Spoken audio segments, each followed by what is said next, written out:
Good evening, good morning, good afternoon, wherever you are on this beautiful planet. If you're watching on replay, especially if you're on YouTube or watching on replay, welcome to another transmission instigated and inspired by, as usual, working with the clients that we work with in our intimacy upgrade program, helping couples who are in kind of relationship limbo, going through divorce, relationship challenges, helping them find the resources within so that they can make a clear uh, decision whether they want to stay or they want to leave. They have the courage, the confidence, the clarity to, go either go all in or finally have the courage and the confidence to be able to move forward. And so the topic came up today about stonewalling, the experience where, let me know if you resonate with this, the experience where your partner completely, it's like stonewalling. Imagine a stone wall. Their facial expressions, they shut down, they push away. Let me know if you can resonate with this. And if you're here and you're brand new to this community, I want to welcome you. My name's Dr. Nima Rahmany, and I've been trained as a chiropractor. And if you told me about 10 years ago I would be having a conversation with you about stonewalling, I would have thought you were a bit nutty, because how the hell is this all kind of related? What I noticed was, as a chiropractor, that patients were coming in to see me with stress related problems, that if I were to just go a little bit more upstream, it was usually in the wake of a relationship breakdown.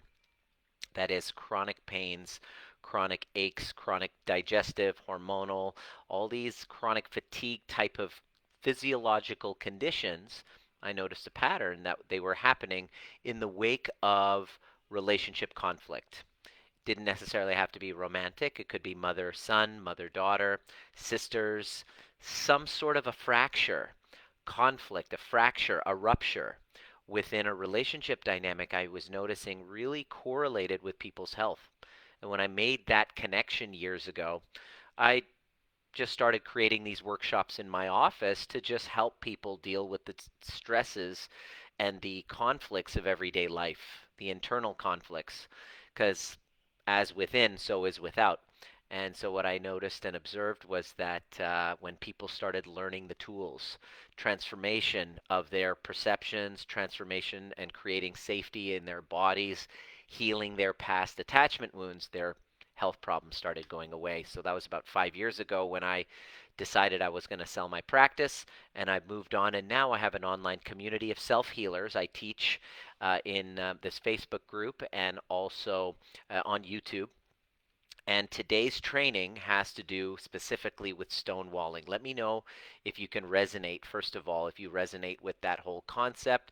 If you're the stonewaller or you're currently being stonewalled, it's that experience where there's an emotional shutdown. And today I'm going to basically give you, in this training, you're going to want to take some notes here. I'm going to give you the training as to why this happens. First, and if you want to solve this, you have to really first get the mechanisms behind why it happens, and then you know, maybe some typical responses that you're giving when you're being stonewalled. We're going to talk about what normally the typical responses I hear from the clients we work with, how they respond to stonewalling and why that doesn't work.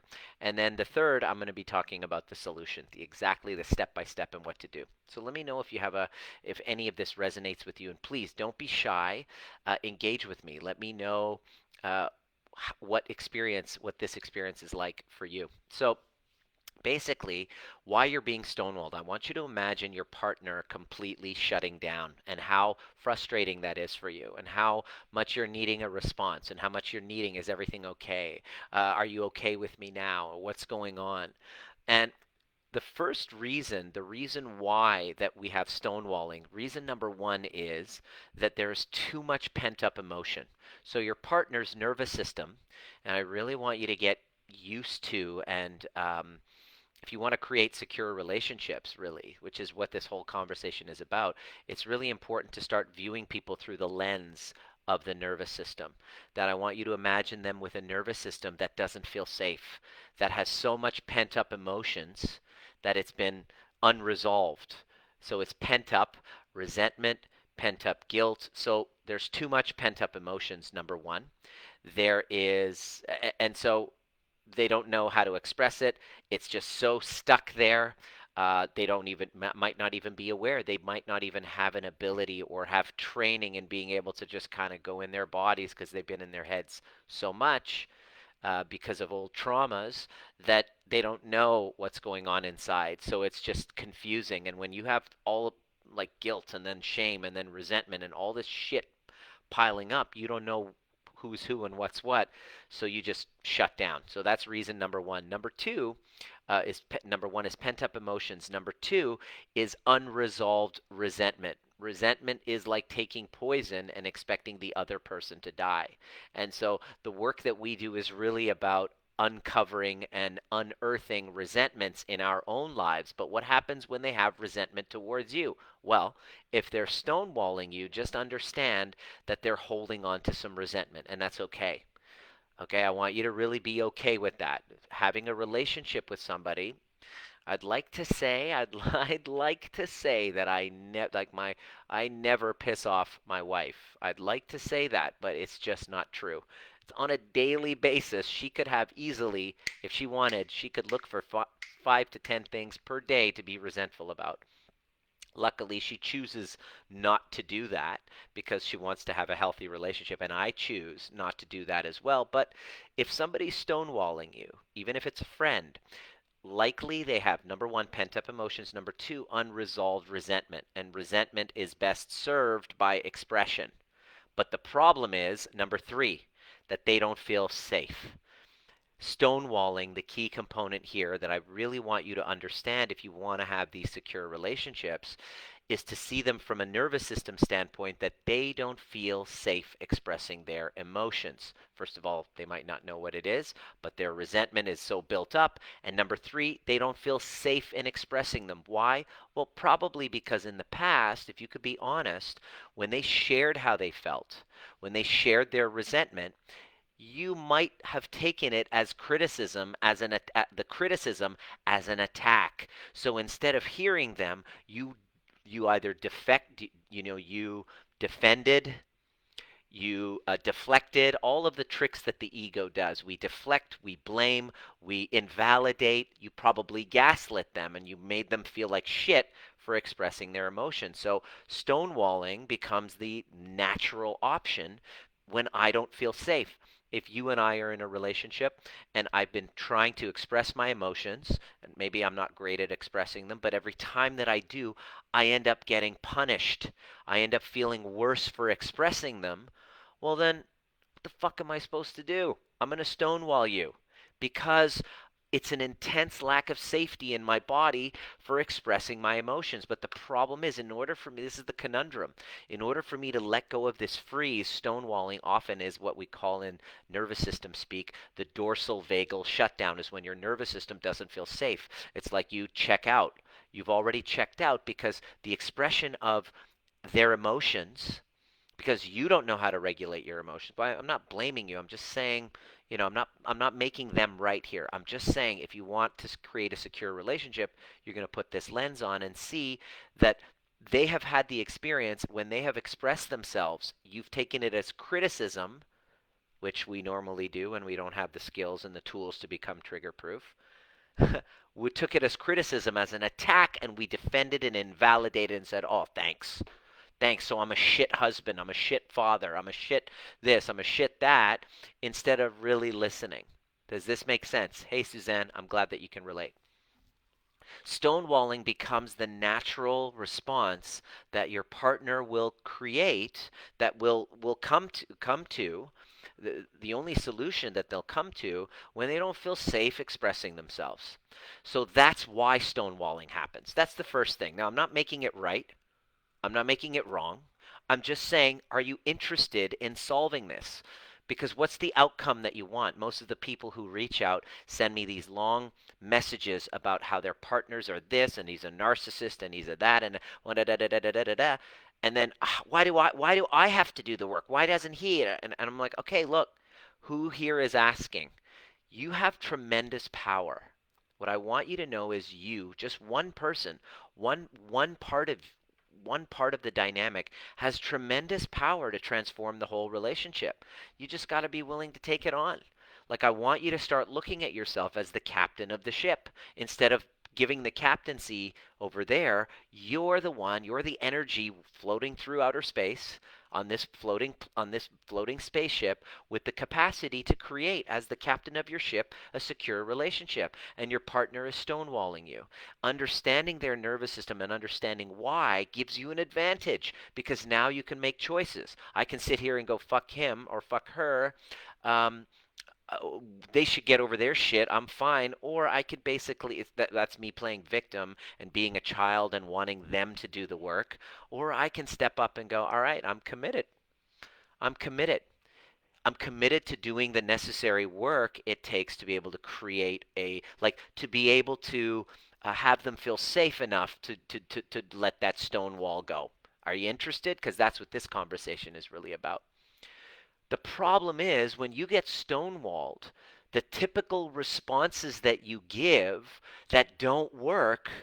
Let me know if any of these resonate with you. Number one, you get angry back. Oh, you stonewalled me. Ah, screw you. And why we get angry is because when well, personally, when I get stonewalled, it brings me back to that's what my mother used to do with me, is just like my mother. So the worst thing that you could do to me is just stonewall me, because that brings me back to my old trauma. So when I get stonewalled, I get angry because, oh, fuck you. It's not about her, it's about my mother.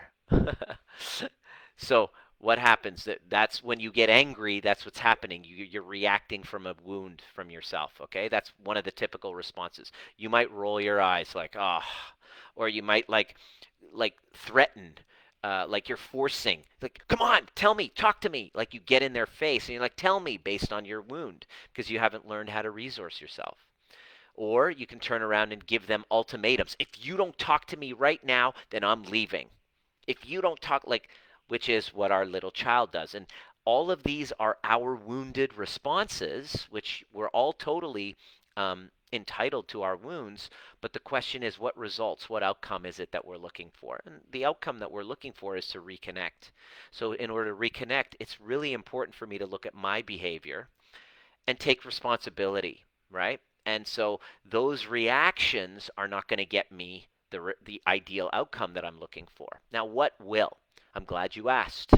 By the way, let me know in the comments section what so far has resonated with you. Really think about it. I want you to really engage with this. Write in the comments. Don't be shy. I've stonewalled. I've been stonewalled.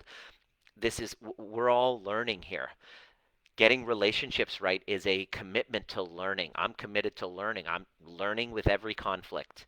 I'm learning. I'm humble enough to realize that I have a lot to learn. And that's really the whole point, is the whole dive, the search, the curiosity is what will create healthy relationships for you. If you can get curious versus hopeless, if you can get curious, then your hopelessness turns around. That's the key. So I want to get you curious. Curious, what do I do?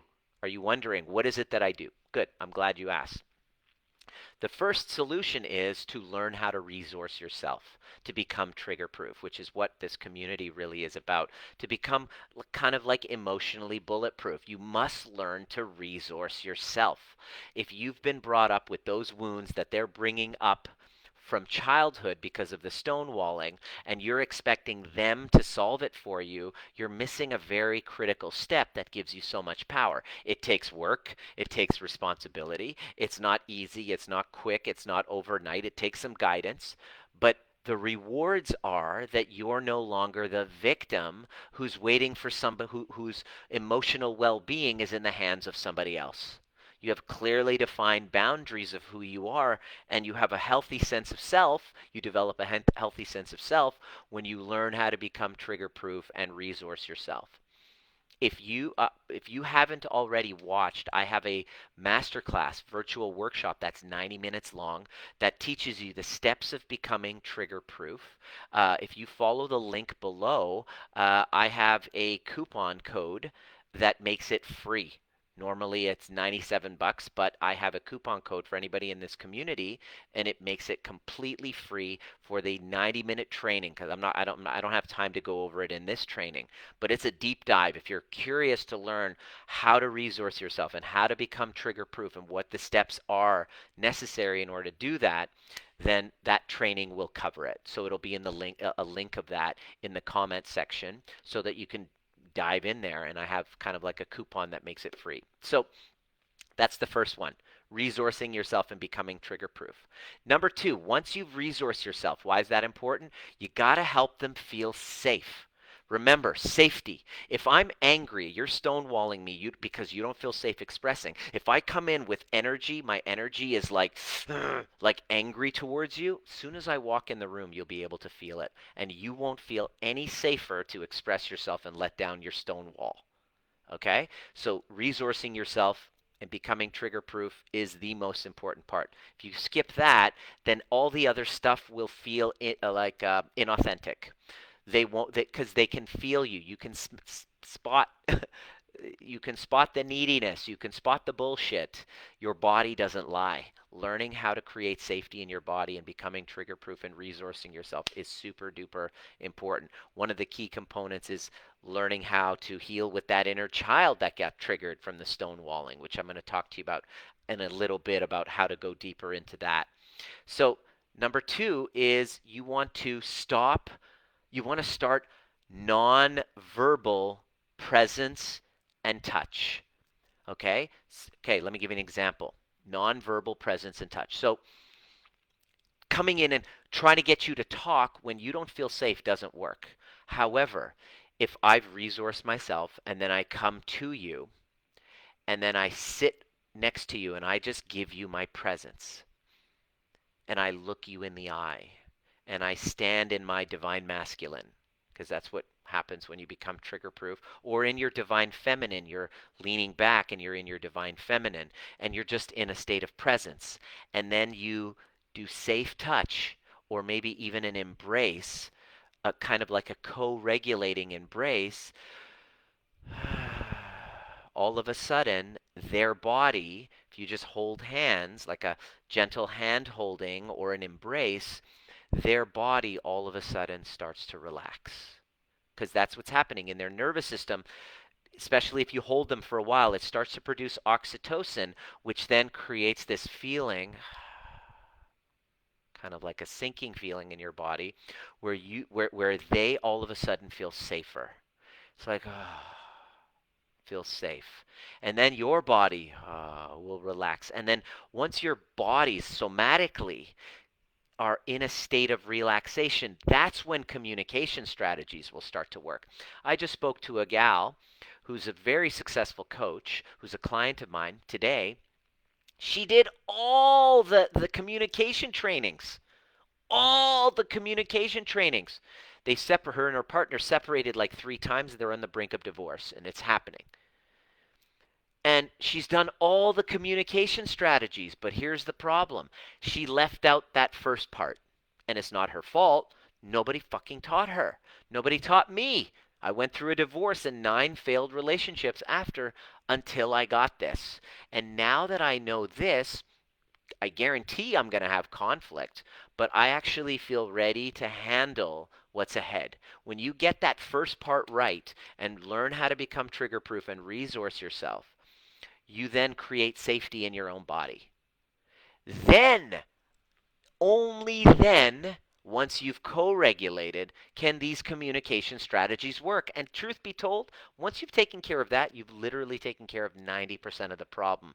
The rest of it is easy. Here's what you're going to do. You're then going to have number 3, which is kind of like what I call emotional release or catharsis and affect labeling. So the third step after you've relaxed, what you do is you basically share feelings, and you allow the sharing of feelings. You emote. This is a part where many of us don't know. We don't have the skills. We've actually gotten so good at stuffing them down that we don't know how to express our emotion or hold space when somebody is, and then turn around in what we call affect labeling, which is just mirroring what they're feeling. For example, you know, after I've hugged you, we've held hands, we've calmed you down, you've relaxed, um, all of a sudden, uh, I then say, then what I do, what you want to do is I say, tell me how you're feeling right now. And what you do is you shut the hell up and listen. That's it. You shut the hell up and listen and create a safe container for them to puke out their resentments. Now, this might be very difficult for you, especially if you're going to take it as criticism. Your ego is going to take a bruising. Okay, but understand that the only way to dissolve the pressure cooker of resentment is to release the pressure cooker of resentment, which means to hear someone and hold space and listen as they're expressing how they're feeling. And when you've done that, you afterwards, you then say, okay, well, it sounds to me like you're really upset. It sounds to me like you feel disappointed. It sounds to me like you feel betrayed. Tell me more. Can you tell me a little more about that? It sounds to me like you're feeling blank. It sounds to me, or it looks like you're feeling blank, which is affect labeling, which is labeling their emotions so that they can go, yes, I am. Yes, if you can get them to say yes, exactly, then you've won. Because immediately when they say yes, exactly, you've now had them feel understood, which is the ultimate in relaxation of the stone wall. But it takes a human being ready to own their triggers, heal their attachment wounds, and to be able to become trigger proof, not trigger less, but be able to hold the container of their own identity in themselves while somebody else is sharing feedback and not become so reactive or stonewall or turn into a little child yourself. That's not easy to do. That's where the practice is. And the best part is it might be uncomfortable, but who I've become because I've dedicated myself to this practice, I absolutely love who I've become. And I didn't like and didn't trust myself before, but I love and I trust myself now because I dedicated myself to that practice. I can get into any conversation with anyone who's pissed off at me, and it doesn't feel great to have somebody be pissed at me. I'm human, but I'm actually able to have them feel heard and drop their stone wall. And then the key after you've done that, tell me how you're feeling. It sounds to me like you're feeling blank. Can you tell me more about that? Get them to talk and don't rush it. If they need to talk for an hour, if they need to talk for 5 hours, make the time, because here's why you win. What happens is, I'll get that for you, Sue-Ann. What happens is you puke you when they puke it out, that resolves their resentment. Okay? But it still might hurt, but if you've learned the skills in becoming trigger proof and you know how to resource yourself, you're able to bounce back in minutes instead of weeks. So a conflict then turns into deeper intimacy. And the last part is this: you definitely want to reward them for sharing. You don't want to punish them. You don't want to make them feel worse for sharing. That's why they stonewall. And if you can keep practicing this and creating a culture of safety to share the truth, then you actually have the confidence to go the distance with somebody rather than hoping that they don't become reactive towards you by anger or shut down stonewalling. So this is the foundations that I've been working on and learning and mastering, and this is what I teach my clients, what this whole community is really all about, in the skills and the tools in your trigger proof toolkit to consistently keep arming yourself with them so that you can have the most important thing in life, which is healthy relationships. So basically, the last part is you want to reward them. You want to reward them for their share, not to punish them, because the reason why they stonewalled in the first place because they felt that telling you the truth would result in a punishment.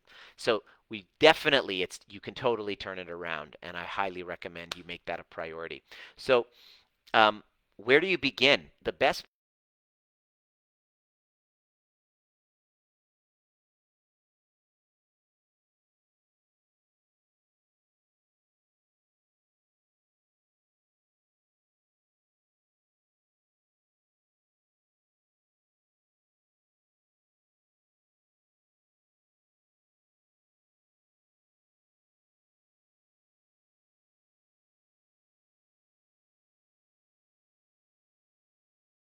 trauma, separation trauma from mom.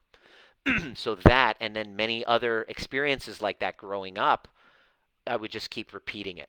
And so that's what happened. So when I went in and I healed with that inner child and I learned how to get into my body and I learned how to feel my emotions and express them, I was able to connect with myself, and then I was better able to connect with others. And I 100% believe that's why I went from an avoidant attachment style to a secure attachment style. And a big part of that was inner child work and breath work. And so tomorrow, at this time, just from the recording of this, tomorrow we have breathwork and badassery, or just follow the link in the comment section for the next breathwork and badassery session, where it's a 3 hour deep dive for people who, I know you might be shy if you're just watching this on the internet. You're like, is this really safe? I assure you it 100% is. Everybody who tries it, they realize afterwards, wow, this is such an amazing experience, and I have a satisfaction guarantee. And if you attend and you come and you don't feel the vibe and you don't like it, you can leave at any time, or you weren't happy afterwards, and just send me an email letting me know why so I can improve for the next time, and you get a full refund, no questions asked. Because I'm the reason why I'm doing this is because I really want to make sure that we break the cycle of intergenerational trauma. And so stonewalling and conflict and toxic relationships and insecure attachments get passed down from one generation to another. And we now are unconscious in our relationships and wondering why things don't work. And we have ruptures and we have fractures, and then we become stressed, and then our health turns to shit. And all of this can be solved if we just make a priority of healing our attachment wounds and learning these skills that you never learned in school. Truth is, where did you learn them? You learned them from mom and dad. And so your connection with them, the connection they have with one another, leaves an imprint on your nervous system. And in order for you to turn that story around from the repetitive patterns in your relationships that you keep happening again and again, same arguments, you must go deep. And so this breathwork and badassery is an amazing place to begin. So the link is down below, and join